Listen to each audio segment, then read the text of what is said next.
बाहेर सगळं व्यवस्थित चालू आहे, पण आत मात्र सगळा गोंधळ झालाय, विचारांचं वादळ उठलंय.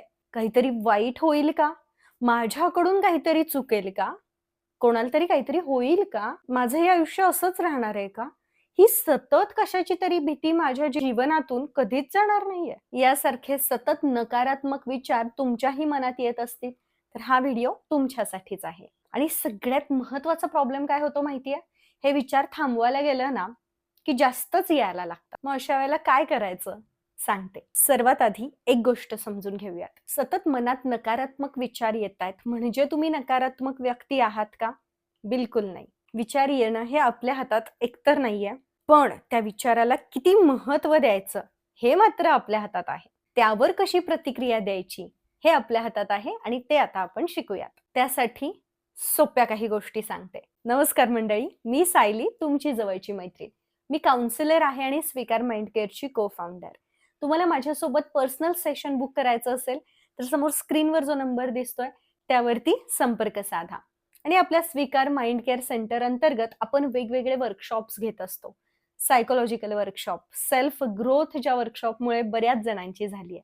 त्याची माहिती आपल्या कम्युनिटी फीडला मी पाठवत असते किंवा शॉर्ट्स व्हिडिओज मधून देत असते. कोणतं वर्कशॉप केव्हा असणार आहे. तर आता मुद्द्याकडे येऊयात.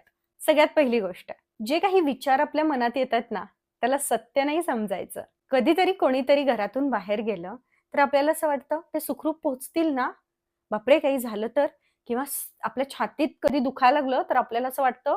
बऱ्याच जणांचा हा प्रॉब्लेम आहे बरं का. मी सेशनमध्ये बऱ्याच जण असे सेशन्स मी बरेच घेतलेत की ज्यांना हेल्थ अँझायटी आहे. थोडं जरी काय झालं की असं वाटतं बापरे, आता काहीतरी खूप मोठं होणार आहे मला. झालंच आहे मला काहीतरी मोठं. रिपोर्ट्स तर सगळे नॉर्मल असतात. डॉक्टर म्हणतात की हे सगळं तुमचं मानसिक आहे, पण तरीही आपल्याला भीती वाटत असते.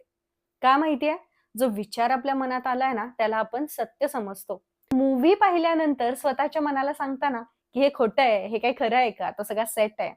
अगदी त्याच पद्धतीने ज्यावेळेला असा निरर्थक विचार आपल्या मनात येतो ना, स्पेशली अशा वेळेला जेव्हा तुमचे सगळे रिपोर्ट्स नॉर्मल आहेत, पण तरीही तुम्हाला असं वाटतंय, की बापरे, मला काहीतरी होणार आहे किंवा समोरची व्यक्ती व्यवस्थित त्याच्या जागी पोहोचणार आहे, पण तरीही तुम्हाला वाटतंय, की नाही, त्यांना काहीतरी होऊ शकतं. त्यावेळेला स्वतःला सांगायचं, की हा जो विचार आहे ना, हा खोटा आहे. आरशासमोर जावा. आरशासमोर जाणं शक्य नसेल, तर मनातल्या मनात स्वतःला ओरडा, की हा जो विचार आहे ना, याच्यावर मी विश्वास नाही ठेवणार आहे. कारण हा फक्त माझा भ्रम आहे. हा माझा विचार आहे. ही खरी घटना नाहीये. आणि हेच करावं लागतं. तर ते थांबतं. बापरे, मला असे विचार येतात, आता काय करू? यातून मी बाहेर पडेल की नाही? असं जर करत बसलात ना, काही उपयोग होणार नाहीये. समोरचा व्यक्ती चुकल्यावर कसं आपण त्याला सांगतो, की "इथं तुझं चुकतंय, हे असं करू नकोस, याचा मला त्रास होतोय." तसंच सांगायचंय. हा विचार जो आहे ना, हा चुकीचा आहे. या विचारामुळे मला त्रास होतोय, त्यामुळे मला हा विचार थांबवायचा आहे आणि मी थांबवलेला आहे. असं ओरडायचं स्वतःला. आपलं मन आहे ना, अनेक शक्यता निर्माण करत असतं. असं झालं तर, तसं झालं तर, कदाचित ना असंच होईल, असं खूपदा आपल्याला वाटतं. पण हा प्रत्येक विचार सत्य नसतो. विचार म्हणजे फक्त विचार आहे. त्यात मोठं काहीच नाहीये. आपण त्याला मोठं करून ठेवलंय. तो निर्णय नाहीये कोणाच्या तरी बाबतीतला किंवा स्वतःच्या बाबतीतला किंवा ती भविष्यवाणी पण नाहीये. हां, जर तुम्ही खूप आतून स्वतःसाठी काहीतरी चांगला विचार करत असाल ना, तर नक्कीच आपल्याला प्रोत्साहन येतं आणि ते आपण काम करायला लागतो आणि तशा संधी आपल्याला मिळायला लागतात. पण जर तुम्ही सतत काहीतरी नकारात्मक विचार करत असाल, सगळ्यांना येतात नकारात्मक विचार, पण त्या नकारात्मक विचारांना जर तुम्ही थांबवत नसाल ना, तर मात्र तुम्ही कधीच आनंदी राहू शकत नाही. दुसरी गोष्ट, आपल्याला आपल्या त्या विचारांशी भांडायचं नाहीये. आपण त्या मनातल्या मनात भांडण करतो स्वतःशी. रुसतो स्वतःवर, की असं किती दिवस चालणार? हे काय चाललंय माझ्या बाबतीत? मला नाही हा विचार करायचा आहे. हे विचार सतत माझ्याच मनात काय येतात? मला ती घटना विसरायची आहे, पण मी विसरूच शकत नाहीये. आणि असं केल्यामुळे ना, आपण त्या विचाराला अजूनच ऊर्जा देतो, अजून मोठं करतो. सतत आपण दिवसापासून रात्रीपर्यंत हाच विचार करत राहतो. आणि दुसरं काहीच चांगलं आपल्या मनात येत नाही. ह्याऐवजी आता हा विचार माझ्या मनात आला आहे. या विचाराकडे मी पाहते. मला त्यावर लगेच विश्वास ठेवायची गरज नाहीये. या विचाराला येऊ देत, जाऊ देत. जर तो नाही जात आहे सहजरित्या, तर ठीक आहे. एकदा जर मी निगेटिव्ह विचार केलेला आहे, तर आता कॅन्सल आणि आता याच्या उलट सकारात्मक माझी तब्येत उत्तम आहे, मला काहीच झालेलं नाही, माझ्यासमोर रिपोर्ट्स आहेत, सगळे नॉर्मल आहेत, ही भीती फक्त माझी आहे. हे 10दा म्हणा. बघा फ्रेश वाटेल. आणि ज्या वेळेला मनात शंका येईल त्यावेळेला 10 वेळेला हे म्हणा. चेहऱ्यावर हसू ठेवा आणि आनंदाने म्हणा. जर अपयश येईल असं वाटत असेल, तर मी यशस्वी आहे, मी सगळ्या गोष्टी उत्तम करतीये, हे यश माझंच आहे. आणि जरी मला यश नाही मिळालं, तरीही त्यातून घेतलेला धडा मला नक्कीच आयुष्यात खूप पुढे घेऊन जाईल. असं कॉन्फिडेंटली ज्यावेळेला म्हणाल ना, त्यावेळेला हे विचार आहेत ना, निघून जातील म्हणण्यापेक्षा येतील मनात, पण तुम्हाला त्यांना एक योग्य दिशा देता येईल. आता मी काउन्सिलर असून इतकं सगळं तुम्हाला सांगते, पण मलाही त्रास होतो, मलाही वाईट वाटतं, मलाही दुःख होतं. हे आपण माणूस आहोत, त्यामुळे हे सगळ्यांना होणार आहे.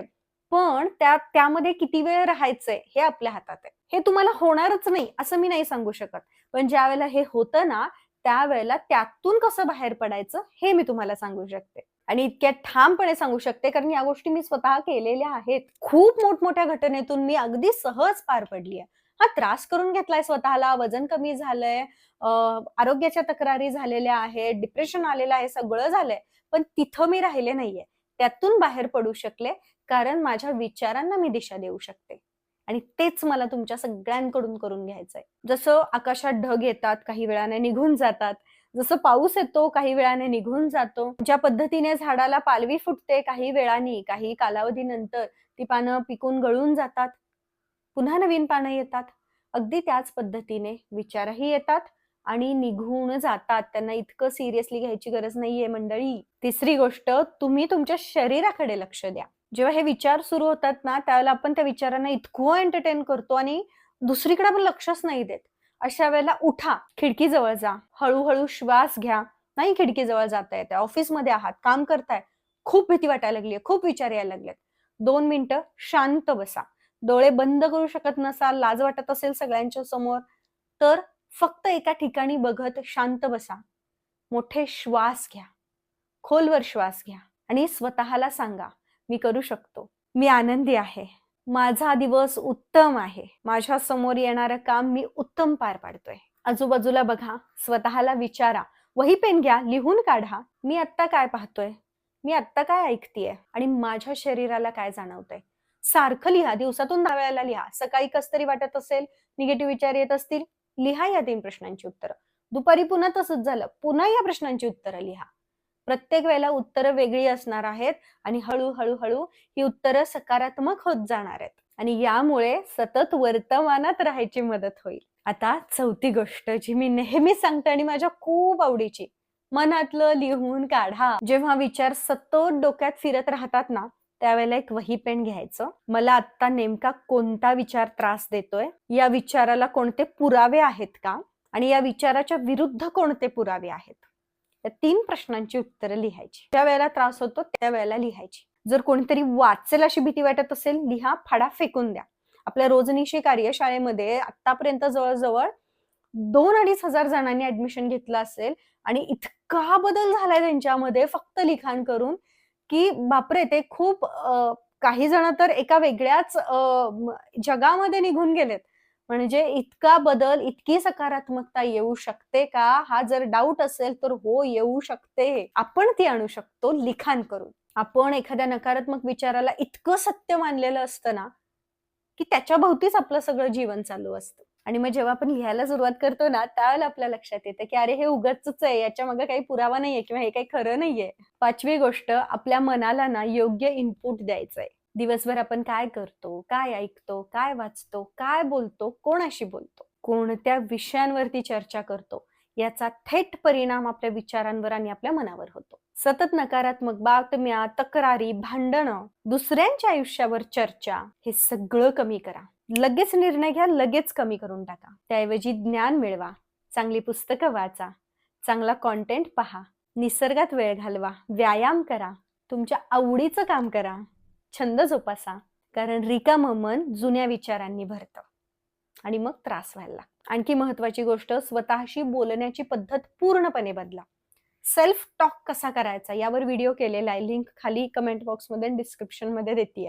हा व्हिडिओ झाला की तो लगेच बघा, म्हणजे स्वतःशी कसं बोलायचं हे तुमच्या लक्षात येईल. आणि हो, जर नकारात्मक विचार खूप वाढले असतील त्याचा परिणाम तुमच्या झोपेवर, रोजच्या कामांवर होत असेल, खूप जास्त तुम्ही त्रासात असाल, तर प्लीज कोणाची तरी मदत घ्या. तज्ञ लोकांची मदत घ्या.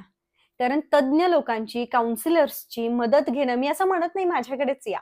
तुमच्या ओळखीचं कोण असेल, तुमचा ज्यांच्यावर विश्वास असेल त्यांच्याकडे जा. असं नाहीये की तुम्ही आजारी आहात आणि तुम्हाला काहीतरी खूप मोठा रोग आहे किंवा तुमच्या डोक्यावर परिणाम झालाय म्हणून तुम्ही काउन्सिलरकडे जाताय. तर अजिबात असं नाहीये. स्वतःच्या विचारांचा गुंता सोडवण्यासाठी एखाद्या व्यक्तीचा योग्य सल्ला घेणं महत्वाचं आहे आणि ते आपल्याला आयुष्यात पुढे घेऊन जातं. त्यात चुकीचं काही नाहीये किंवा तुम्हाला काहीतरी झालंय म्हणून जायचं नाहीये. तर आयुष्य सहज जाता यावं म्हणून जायचंय. तुमच्या मनात येणारा प्रत्येक विचार ही तुमची ओळख नाहीये. तुमचं मन आणि तुम्ही म्हणजे तुमचे विचार नाहीये. हे खूप वेगळं आहे. तुम्ही विचारांकडे पाहू शकता, त्यांना समजावून घेऊ शकता आणि हळू-हळू त्यांच्याशी वेगळ्या पद्धतीने वागू शकता. त्यांना स्वतःपासून दूर करू शकता नकारात्मक विचारांना. निगेटिव्ह थॉट्स असा गोंधळ घालून घेऊ नका. त्या थॉट्सना हँडल करायला शिका. एक दीर्घ श्वास घ्या आणि स्वतःला म्हणा, हा फक्त अनावश्यक विचार आहे, ज्यावर माझा विश्वास नाही. माझ्या आयुष्यात जे काही घडत आहे ते फक्त माझ्या चांगल्यासाठी घडत आहे आणि त्यातून चांगलंच मी वेचणार आहे. आलं लक्षात? हे सतत करत राहा. स्वतःला सुपरवाइज करत राहा आणि असंच स्वतःमध्ये बदल घडवायचे असतील, स्वतःला छान बनवायचं असेल, आयुष्य छान सजवायचं असेल, तर आपल्या चॅनलला जरूर सबस्क्राईब करा आणि प्लीज आपलं चॅनल तुमच्या जवळच्या लोकांपर्यंत पोहोचवा. त्याची मलाही खूप मदत होईल. कारण मला सगळीकडे सकारात्मकता पसरवायची आहे. पुन्हा भेटेन अशाच एका नवीन छान विषयासोबत. तोपर्यंत स्वतःची काळजी घ्या.